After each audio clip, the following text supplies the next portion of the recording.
drone on with what I was saying before we got into the game, guys, but like my time that I put into map introductions, trying to hunt down music, find copyright-free material or sections of things we can use, like all the production we put into Base Trade TV is like, that's what we do here. That's what we hope to like win your favors over with. Like, we don't need people donating millions of dollars to like make us continue, but if it's as simple as watching advertisements or subscribing to the channel like Odines did, make sure you guys Tasia clap that fellow, then you know, it helps support us and let us continue doing what we do here on Twitch, making the dream come true and all that. Anyways, without further ado, guys, and enough off-topic material, it is the semifinals for the Monday morning premium Go for StarCraft Cup.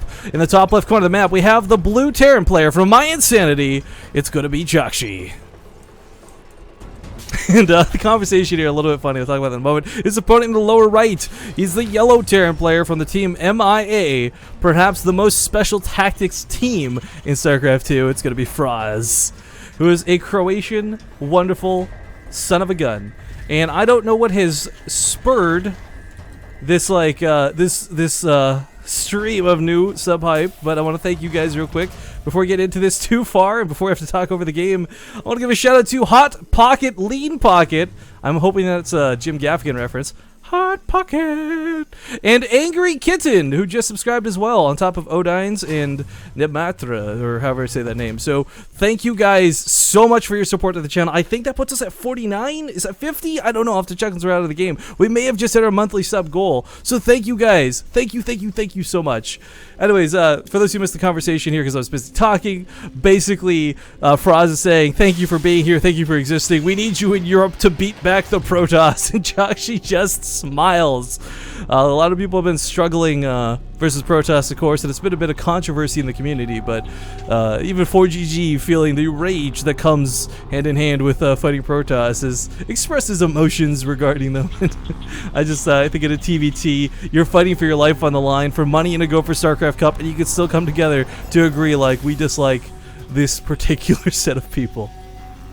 Anyways, not that I'm advocating racism in or out of the game, but just a small funny thing. Anyways, coming across the map here with the Reaper early on is FROZZ. JJAKJI did not get to scout this factory. FROZZ has placed it over to the side. Now, to talk a little bit about these players, again, before action really takes over the course of this game, what's really nice about Terran tactics, I guess, this matchup is best described as, like, positioning and subtlety. Like,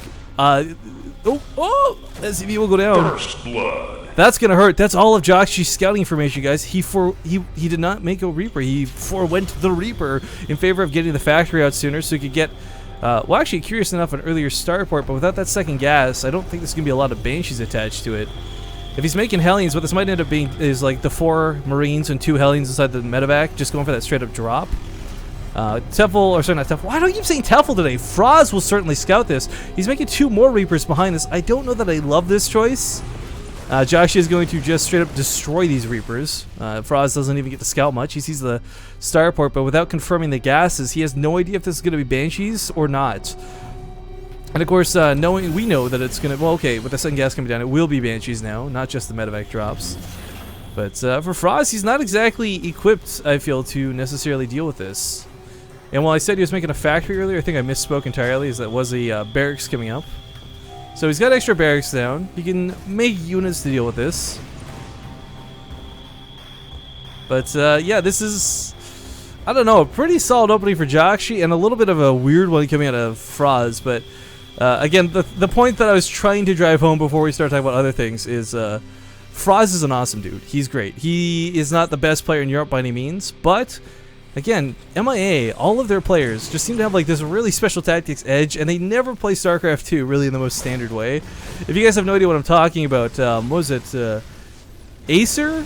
No, Mouse Sports versus MIA for the EES 2013 Winter Edition was like the most ridiculous best of series you'll have ever seen. We had Starbuck do his drone stacking tactics. We had like, oh gosh, who was the other Terran player on the team? I can't remember his name off the top of my head, but not FROZZ, another Terran player, do Proxy Tempests versus like Hero Marine. It's just like weird things come out of this team, and FROZZ is, he's limited on what he can do as far as weirdness goes versus Terran, but as we've seen, a bit of a stranger opening, a bit of a different opening to say the least. But trying to do what he can with the Reapers. Unfortunately, this Banshee coming towards the main does have a turret to ward it off, so JJAKJI's going to be limited on what he can do, but not going to be in exactly stop dead in his tracks. As we see, trying not to use a scan. He does have the energy for 2 if he needs it. Almost 3. So if he gets desperate, he'll pop off that scan for sure. But for FROZZ, if he scans here, he can drive it back into the bunker.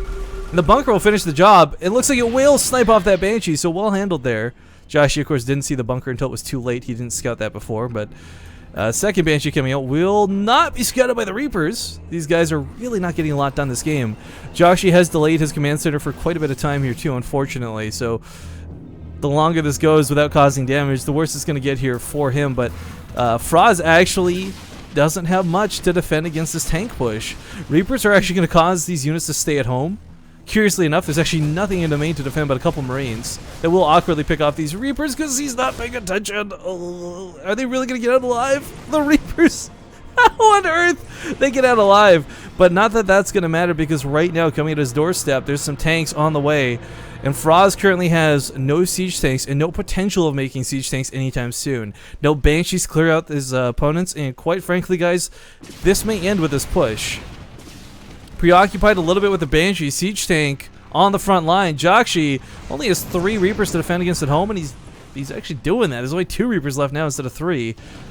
A small push towards the natural will reveal the tank, and unfortunately the Banshee's caused him a little too much. So FROZZ, perhaps a little too distracted with this Banshee harass, finds himself completely naked, completely undefended, and unable to hold off this push. Now, he can evacuate to the main and still be in this game in a big way, guys, but he's got to get that tank out. He's trying to buy himself time in order to do so. JJAKJI's still producing tanks out, though. He's got Banshees on the way. I mean, this gets worse and worse for FROZZ, and a tank, I don't think he's going to get a tank out in time. He's going for double Vikings instead, and that's not going to cut it. This might just be over. Yeah, good game. Pants down, guys. Pants around his ankles was FROZZ. Game number 1 will go to JJAKJI.